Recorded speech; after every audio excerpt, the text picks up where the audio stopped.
Chapter 7 The Westing Game 8 card tables, each with 2 chairs, were arranged in the center of the game room. Sports equipment lined the walls. Hunting rifles, ping-pong paddles, billiard cues, a full rack, Turtle noticed, bows and arrows, darts, bats, rackets, all looked like possible murder weapons to the jittery heirs who were waiting to be told where to sit. Theo wandered over to the chess table to admire the finely carved pieces. Someone had moved a white pawn. Okay, he'll play along.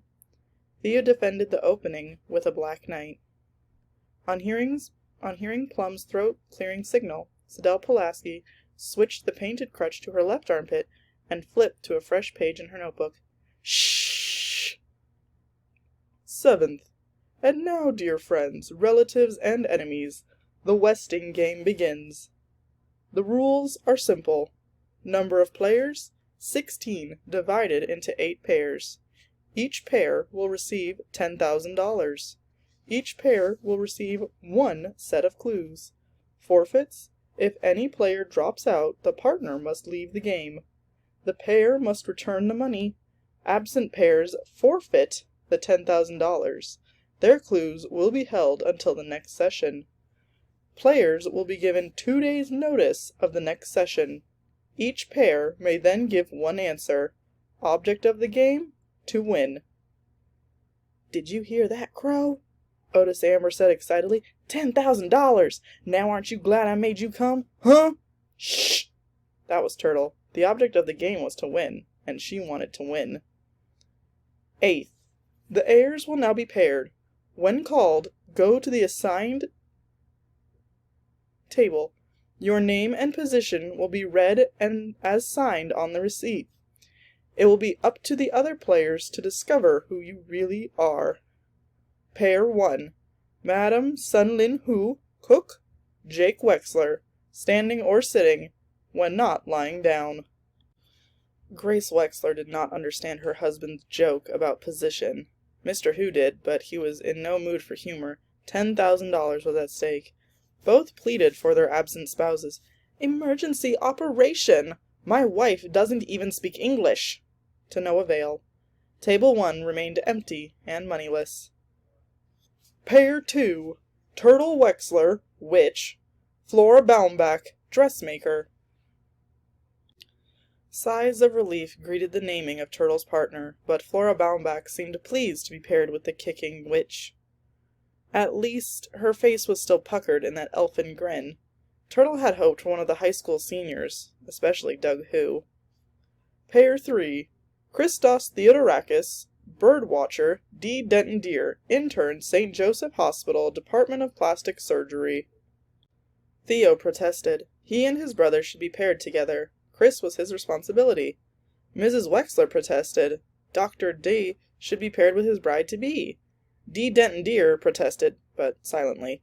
If this had been arranged for free medical advice, they, whoever they are, were mistaken. He was a busy man. He was a doctor, not a nursemaid. But Chris was delighted to be part of the outside world. He would tell the intern about the person who limped into the Westing house. Maybe that was the murderer. Unless his partner was the murderer. This was really exciting, even better than television. Pair 4. Alexander McSuthers, doorman, J.J. Ford, Judge, Appellate Division of the State Supreme Court. The heirs watched the jaunty doorman pull out a chair for the judge. It had never occurred to them that Sandy was a nickname for Alexander. But that couldn't be what Sam Westing meant by, "It'll be up to other players to discover who you really are." Could it? The judge did not return the chip-toothed smile. Doorman, he calls himself. And the others had signed simple things too. Cook, dressmaker. The podiatrist had even made fun of his position. She must seem as pompous as the intern putting on airs with the title. Well, she had worked hard to get where she was. Why shouldn't she be proud of it? She was no token. Her record was faultless. Watch it, Josie Joe. Westing's getting to you already, and the game has barely begun. Pair 5. Grace Windsor Wexler, heiress, James Shin Hu, restaurateur. Grace Windsor Wexler ignored the snickers. If she was not the heiress now, she would be soon. What with her clues, Angela's clues, Turtle's clues, Denton's clues, and the clues of Mr. Who's obedient son, $5,000 lost. Oh well, who needs Jake anyway? She'd win on her own. You'll be happy to know that Mr. Westing really was my Uncle Sam, she whispered to her partner. So what? Thought Mr. Who. $5,000 lost. He should have told his wife about this meeting. Dragged her along. Sam Westing, the louse, had cheated him again. Whoever killed him deserves a medal. Pair 6. Bertha Erica Crow, Good Salvation Soup Kitchen. Otis Amber, Deliverer. The delivery boy danced a merry jig, but Crow, her sore foot squeezed back into her tight shoe, headed for table 6 with a grim face. Why were they watching her? Did they think she killed Windy? Could the guilty know her guilt? Repent! Crow limps, Chris Theodorakis noted. Pair 7. Theo Theodorakis, brother, Doug Who, first in all-state high school mile run. They slapped hands, and Doug jogged to table 7. Theo moved more slowly. Passing the chessboard, he saw that White had made a second move. He countered with a black pawn. Maybe he should not have written brother, but like it or not, that was his position in life. Chris was smiling at him in pure sweetness, which made Theo feel even guiltier about his resentment. I guess that makes us partners, Miss Pulaski, Angela said. Pardon me, did you say something? Pair 8. Sidel Pulaski, Secretary to the President. Angela Wexler. None. Angela stepped tentatively behind the secretary, not knowing whether to ignore her disability or to take her arm. At least her crippled partner could not be the murderer, but it was embarrassing being paired with such a... No, she shouldn't feel that way. It was her mother who was upset. She could feel the indignant anger without even having to look at Grace. Her perfect daughter was paired with a freak. What good luck, the hobbling Sidel Pulaski thought. Now she would really be noticed with such a pretty young thing for a partner. They might even invite her to the wedding. She'd paint a crutch white with little pink nosegays. Denton Deer was troubled. What in the world did Angela mean by none?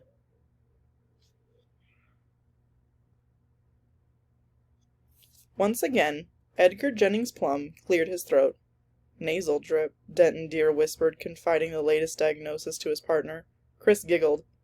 What's the crippled kid so happy about, the intern wondered. 9th. Money! Each pair in attendance will now receive a check for the sum of $10,000. The check cannot be cashed without the signatures of both partners. Spend it wisely, or go for broke. May God thy gold refine. A piercing shriek suddenly reminded the Westingers of murder.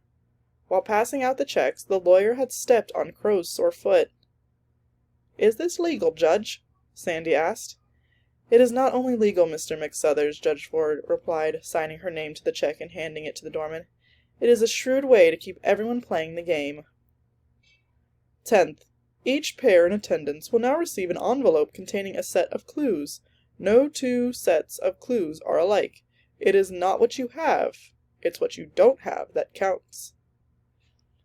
Placing the last of the envelopes on table 8, the young lawyer smiled at Angela.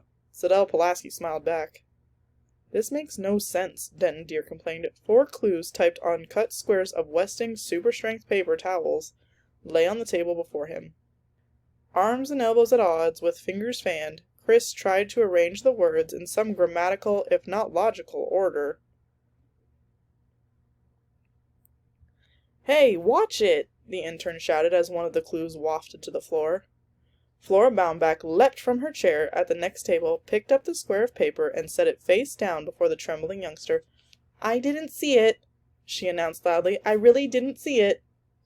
She repeated under the questioning gaze of her partner, Turtle Wexler, which, the word she had seen, was plain. The players protected their clues more carefully now. Hunched over the tables, they moved the paper squares this way and that way, mumbling and grumbling. The murderer's name must be there, somewhere. Only one pair had not yet seen their clues.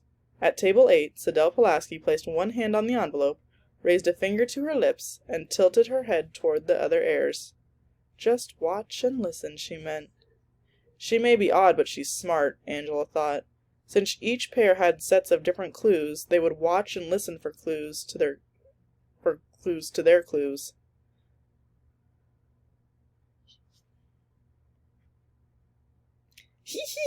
The delivery boy slapped his partner on the back.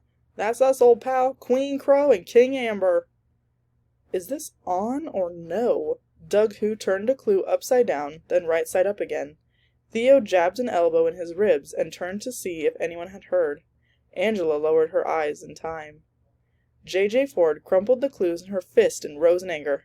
I'm sorry, Mr. McSuthers. Playing a pawn in this foolish game is one thing, but to be insulted with minstrel show dialect... Please, Judge, please don't quit on me, Sandy pleaded. I have to get back all that money. It would break my wife's heart and my poor kids. Judge Ford regarded the desperate doorman without pity. So many had begged before her bench. Please, Judge, I lost my job, my pension, I can't fight no more. Don't quit just because of some nonsensical words. Sticks and stones can break my bones, but words will never hurt me, she had chanted as a child. Words did hurt, but she was no longer a child, nor a hanging judge. And there was always the chance... All right, Mr. McSuthers, I'll stay. J.J. Ford sat down, her eyes sparkling with wickedness. And we'll play the game just as Sam Westing would have played it. Mean. Flora Baumbach squeezed her eyes together and screwed up her face. She was concentrating. Haven't you memorized them yet? Turtle didn't like the way Otis Amber's scrawny neck was swiveling high out of his collar. And what was Angela staring at? Yes, I think so, the dressmaker replied, but I can't make heads or tails of them. They make perfect sense to me, Turtle said. One by one she put the clues in her mouth, chewed, and swallowed them. Gibberish, Mr. Who muttered. Grace Winslow Wexler agreed. Excuse me, Mr. Plum, but what are these clues to? I mean, exactly what are we supposed to find? Purple wives, Sandy joked with a wink at Turtle. Mrs. Wexler uttered a cry of recognition and changed the order of her two clues. It's still gibberish, Mr. Who complained. Other players pressed the lawyer for more information. Ed Plum only shrugged. Then could you please give us copies of the will? A copy will be on file, Judge Ford began. I'm afraid not, Your Honor, the lawyer said. The will He paused and tried again. The will not be filed until the first of the year. My instructions specifically state that no heir is allowed to see any of the documents until the game is over. No copy? That's not fair. But wait, they did have a copy. A shorthand copy! Sidel Pulaski had plenty of attention now. She smiled back at the friendly faces, revealing a lipstick stain on her front teeth. Isn't there some sort of last statement? Sandy asked. Plum? I mean, like the intern says, nothing makes sense. 11th. Senseless, you say? Death is senseless, yet makes way for the living. Life, too, is senseless, unless you know who you are, what you want, and which way the wind blows. So on with the game! The solution is simple, if you know whom you are looking for. But heirs, beware! Be aware! Some are not who they say they are, and some are not yet who they seem to be. Whoever you are, it's time to go home. God bless you all, and remember this. Buy Westing Paper Products. Chapter 8. The Paired Heirs. During the night, Flora Baumbach's itsy-bitsy snowflakes raged into a blizzard. The tenants of Sunset Towers awoke from clue-chasing, blood-dripping dreams, bound in twisted sheets and imprisoned by 15-foot snowdrifts. No telephones, no electricity. Snowbound with a murderer. The slow procession looked like some ancient mysterious rite as partner sought out partner on the windowless stairs, and silent pairs threaded through the corridors in the flickering light of crooked, color-striped candles, the product of Turtle's stint at summer camp. These handmade candles are both practical and romantic, she said, peddling her wares from apartment door to frightened tenants at 7 in the morning. Oh, it's only Turtle. And the colored stripes tell what time it is, which is very handy if your electric clock stopped. Each stripe burns exactly 1/2 hour, more or less. 12 stripes, 6 hours. How much? Not wishing to take advantage of this emergency, I've reduced the price to only $5 each. Outrageous! Even more so when the electricity came on 2 hours after her last sale. Sorry, no refunds, Turtle said. No matter, what was $5 to heirs of an estate worth 200 million? Clues. They had to work on those clues. Behind closed doors. Whisper. Someone may be listening. All the heirs were huddled in plotting, puzzle-solving pairs. Jake Wexler had retreated to his office after a long and loud argument with his wife. He sure could have used half of that $10,000, but he wouldn't admit it. Not to her. The forfeited money upset her more than the murder of the uncle, if he was her uncle. 5 floors above, Jake's partner stood before the restaurant's front window, staring at the froth in angry lake and beyond. No one had bothered to tell Madame Who about the Westing game. Other players were snowbound elsewhere. Denton Deer in the hospital, Sandy at home. No one gave a thought to where Otis Amber or Crow might be. But Sidel Pulaski was there, thumping her crutch against all the baseboards as she limped through the carpeted halls on the arm of her pretty partner. Not one, but 7 tenants had invited her to morning coffee or afternoon tea. Murder or not, they had to see Pulaski's copy of that will. 3 lumps, please. Angela drinks it black. Your health? Thank the Lord I'm still able to hobble about. Your job? I was a private secretary to the president of Schultz Sausages. Poor Mr. Schultz. I don't know how he'll manage without me. Your shorthand notes? Thank you for the refreshments. I must hurry back for my medication. Come, Angela. One heir had not invited them in, but that didn't stop Sidel Pulaski from barging into apartment 2D. Hi, Chris. Just thought we'd pop in to see how you're doing. Don't be scared, I'm not the murderer. Angela's not the murderer, and we don't think you're the murderer. Mind if I sit down? The secretary toppled into a chair next to the invalid before he could reply. Here, I stole a macaroon for you. It's so sticky you'll be tasting it all day. I must have had 6 strands of coconut between my upper molars. Chris took the cookie. Just look at that smile. It could break your heart. Angela wished her partner had not said that. It seemed so insensitive, so crude. But at least Sidel was talking to him, which was more than she was able to do. Angela, the fortunate one, standing like a dummy. I know Denton wants to work on the clues with you. He's snowbound too. You very pretty. How did pretty come out? He meant to say nice. Chris bent his curly head over to the geography book in his lap. She wasn't laughing at him. It was all right to ask her because she was going to marry his partner. War grands. Angela didn't understand. Chris fanned the pages of the book to a picture of a wheat field. Grands. Oh, grains. You want to know the names of some grains? Let's see. There's wheat, rye, corn, barley, oats. Oats. Angela thought the boy was going into a fit, but he was only repeating her last word. Oats. Sidel was puffing her warm breath on the window and wiping a frosted area clean with her sleeve. There. Now you'll be able to watch the birds again. Anything else we can do for you, young man? Chris nodded. Read me shorthands. The pretty lady and the funny lady moved quickly out of the door. One limped, but it was a pretend limp, he could tell, not like the limper on the Westinghouse lawn. Oats. Chris closed his eyes to picture the clues. 4, plain, grain, shed. Grain equals oats equals Otis Amber. 4 plus D from shed. Ford.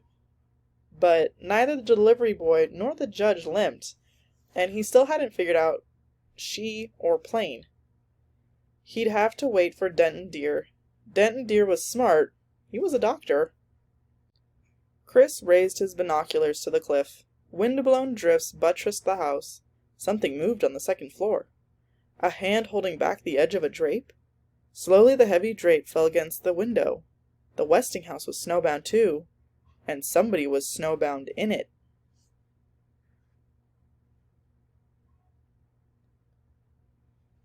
Only one of the players thought the clues told how the $10,000 check was to be spent.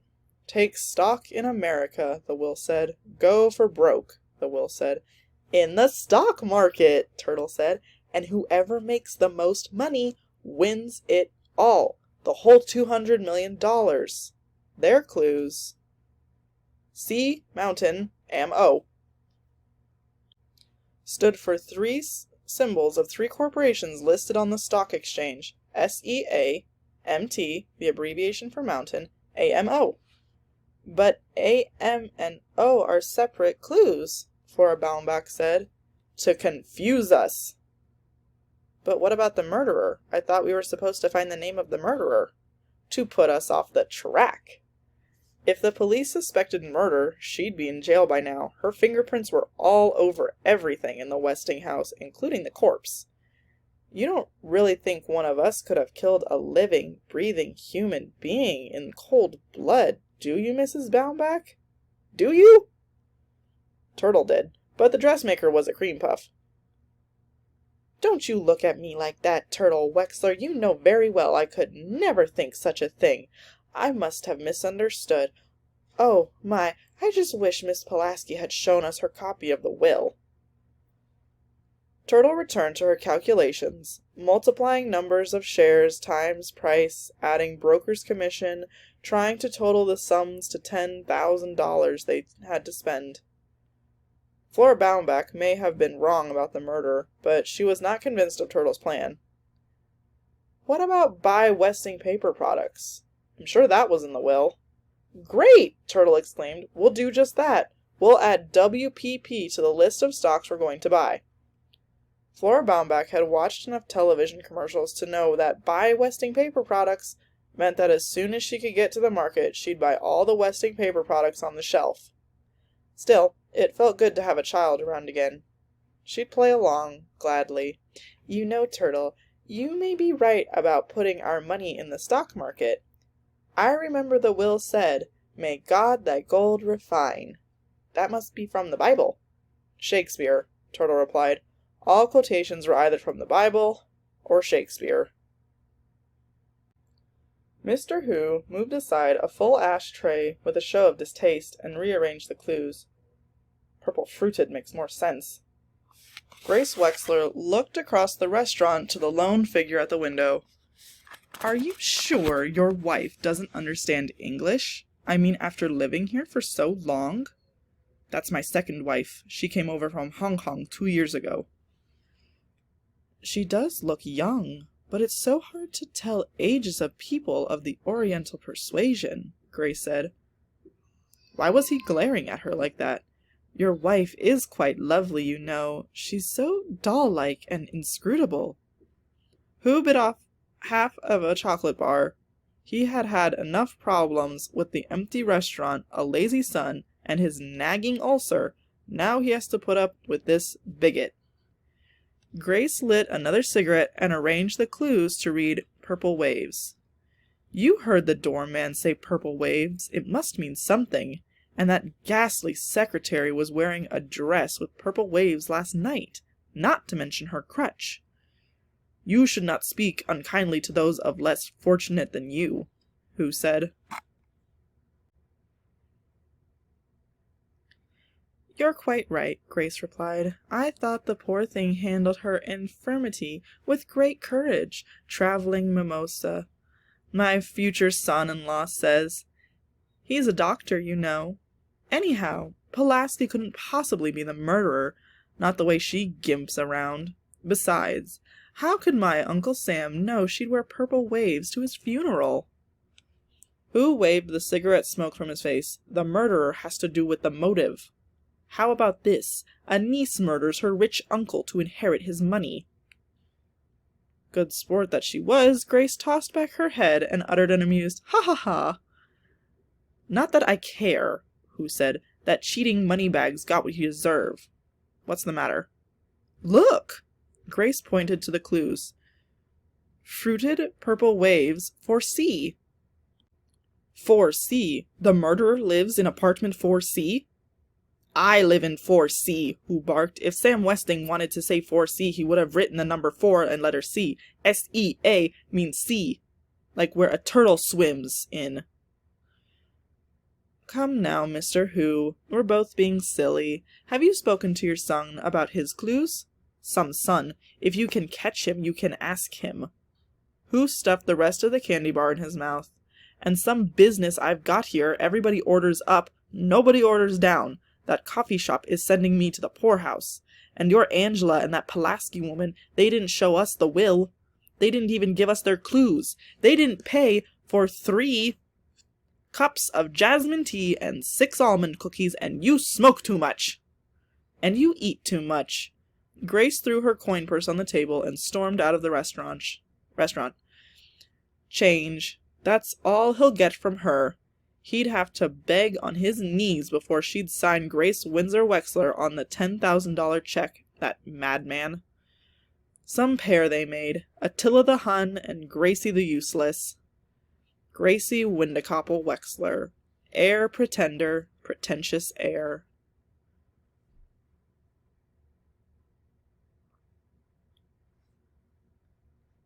First, the money. They signed their names to the check. Half would go to Doug, whose savings account, half would go to Theo's parents. Next, the clues. His N on to the 4. Maybe they're numbers? 1, 2, 3, 4? Theo guessed. I still say on is no, the bored track star said. He clasped his hands behind his head, leaned back in the coffee shop booth, and stretched his long legs under the opposite bench. And no is what we got. No real clues, no leads, no will. After 3 cups of coffee, 2 pastries, and a bowl of rice pudding with cream, Sidel Pulaski had offered nothing in return. Theo refused to give up. Are you sure you didn't see anything unusual at the Westing house that night? I didn't kill Westing, if that's what you mean. And the only unusual thing I saw was Turtle Wexler. I think the pest is madly in love with me. How's that for luck? Get serious, Doug. One of the heirs is a murderer. We could all get killed. Just because somebody zapped the old man doesn't mean he's going to kill again. Dad says... Doug paused. His father's comment about awarding a medal to the murderer might be incriminating. Theo tried another tack. I was playing chess with somebody in the game room last night. Who? That's what was strange. I don't know who. We'll have to find out which one of the heirs plays chess. Since when is chess playing evidence for murder?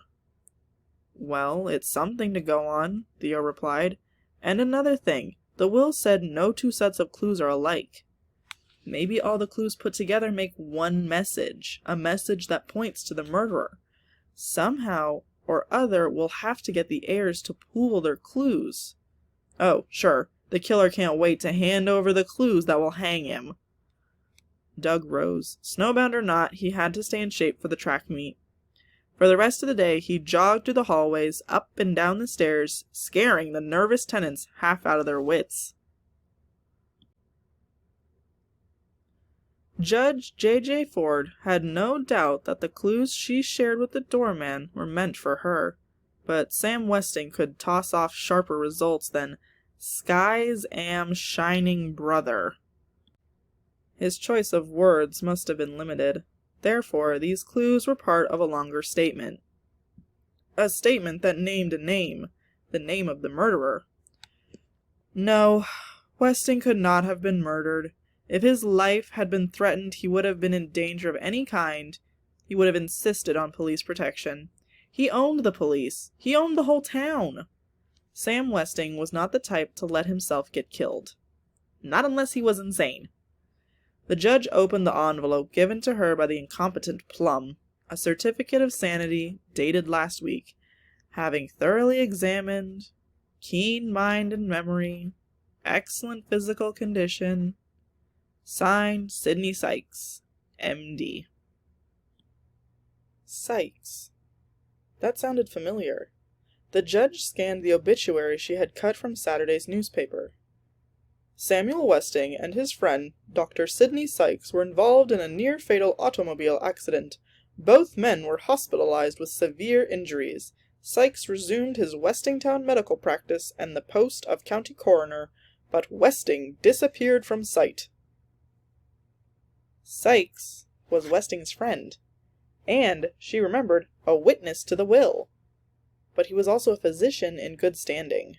She would accept his opinion on Westing's sanity, for the time being at least. Back to the clues. Looking at her, the big-time judge, fussing over scraps of Westing super-strength paper towels. "Forget the clues," she said aloud, rising from her desk to putter about the room. Nibbling on a macaroon, she stacked the used coffee cups on a tray. If only that Pulaski person had let her study the will! That's where the real clues were buried, among the veiled threats and the pompous promises, the slogans and stillness in that hodgepodge of a will. In his will, Sam Westing implied, he did not state, he implied, that 1. He was murdered. 2. The murderer was one of the heirs. 3. He alone knew the name of the murderer, and 4. The name of the murderer was the answer to the game. The game. A tricky, divisive Westing game. No matter how much fear and suspicion he instilled in the players, Sam Westing knew that greed would keep them playing the game, until the murderer was captured and punished. Sam Westing was not murdered, but one of his heirs was guilty of some offense against a relentless man, and that heir was in danger. From his grave, Westing would stalk his enemy, and through his heirs he would wreak his revenge. Which one? Which heir was the target of Westing's vindictiveness? In the name of justice, she would have to find Westing's victim before the others did. She would have to learn everything she could about each of the heirs. Who are they? How did their lives touch Westing's, these 16 strangers whose only connection with one another was Sunset Towers? Sunset Towers. She'd start from there. Good. The telephones were working again. The number she dialed was answered on the first ring. "Hi there, this is the recording of yours truly, Barney Northrup. I am at your service. Soon as I get back in my office, that is. Just sing out your problem and old Barney Northrup here when you hear the beep." Beep! J.J. Ford hung up without singing out her problem to old Barney. He, too, could be involved in this Westing plot. The newspaper. She would try the newspaper. Surely someone was snowbound there. After 8 rings, a live voice answered. "We usually don't supply that kind of information over the phone, but since it's you, Judge Ford, I'll be happy to oblige. Just spell out the names, and I'll call back if I find anything." "Thank you. I'd appreciate that." It was a beginning. Sam Westing was dead, but maybe, just once, she could beat him at his own game. His last game. Having found what she wanted in Turtle's desk, Angela returned to her frilly bedroom where Sidel Pulaski, glasses low on her nose, was perched on a ruffled stool at the vanity table, smearing blue eyeshadow on her eyelids. "First, we tackle our own clues," the secretary said, frowning at the result of the threefold mirror. Unlucky, from the day she was born, she now had a beautiful and well-loved partner. There was always the chance that they alone had been given the answer. She unsealed the envelope and held it out to Angela. "Take 1." Angela removed the first clue. Good. Now it was Sidel's turn. "Glory be!" she exclaimed, thinking she had the name of the murderer. Her thumb was covering the letter D. The word was hood. Angela's turn. The third clue was from. Sidel's turn. The fourth clue was spacious. The fifth and last clue was Angela uttered in a low moan. Her hand shook as she passed the paper to her partner. The fifth and last clue was Grace. "Grace, that's your mother's name, isn't it?" Sidel said. "Well, don't worry. That clue doesn't mean your mother is the murderer. The will says it's not what you have, it's what you don't have that counts." The secretary had not yet transcribed the shorthand, but she had read it through several times before hiding the notebook in a safe place. "By the way, are you really related to Mr. Westing?" Angela shrugged. Siddell assumed that meant no, and turned to the clues. Good grace from Hood Spacious. The only thing I can figure out from these clues is good gracious from Hood Space. And as soon as the parking lot is shoveled out, we'll peek under the hoods of all the cars. A map or more clues may be hidden there. Maybe even the murder weapon. Now let's hear about the other clues. Angela reported on the clues gathered in the game room and during the day's comings and goings. King, Queen, Otis Amber said, King Otis and Queen Crow. Purple waves. Mother switched 2 clues around when Sandy mentioned those words. On or no, Doug and Theo could not decide whether that clue was right side up or upside down. Grains. Chris Theodorakis thinks the clue refers to Otis Amber, grains, oats. MT. Angela showed her partner the crumpled scrap of paper she had picked up along with Siddell's dropped crutch during Flora Baumbach's tea party. 500 shares MT at $6 equals $3,000, broker's commission equals plus 90, total being $3,090. I checked Turtle's diary. She's not following any stock with a symbol like MT, so it might be one of her clues. MT could either stand for mountain or empty. Excellent, Siddell Pulaski remarked. Her partner was beautiful, not dumb. Read all the clues together now. Good Hood from Spacious Grace, King, Queen, Purple Waves, On or No, Grains, Mountain or Empty. Siddell was disappointed. It's not what you have, it's what you don't have that counts. And what we don't have is a verb. Nothing makes sense without a verb. What about the judge? Judge Ford thought her clues were an insult, and she said something about playing a pawn in Westing's game, and she had a clipping of an obituary on her desk. This obituary. Angela handed Siddell the newspaper, taken from Turtle's drawer. What's that? It was a knock at the front door. It was footsteps in the living room. It was Theo.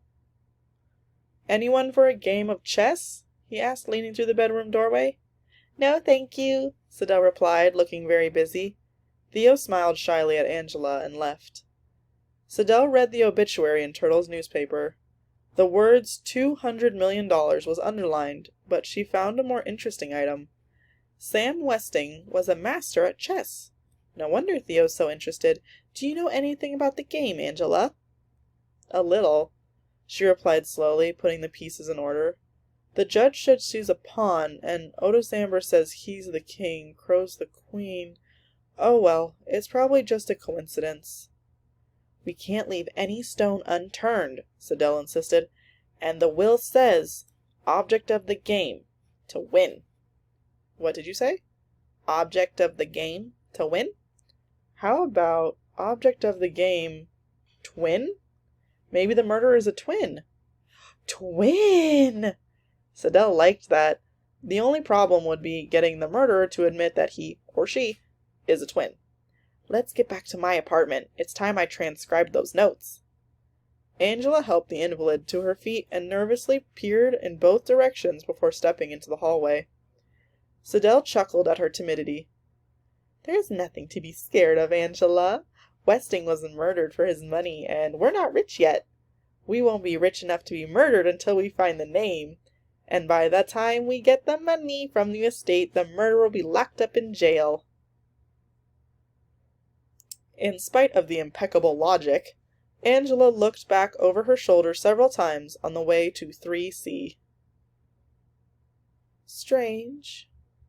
Siddell stood before her open apartment door. She had slammed it shut on leaving, but had not locked the deadbolt. After all, not even a burglar could get into a snowbound building. Unless... Angela, too frightened to notice that Siddell ran through the apartment with her crutch in the air, found her partner in the bathroom frantically tossing soiled towels from the hamper. Siddell Pulaski stared at the bare wicker bottom, then sank to the rim of the bathtub, shaking her head in disbelief. Someone in Sunset Towers had stolen the shorthand notebook.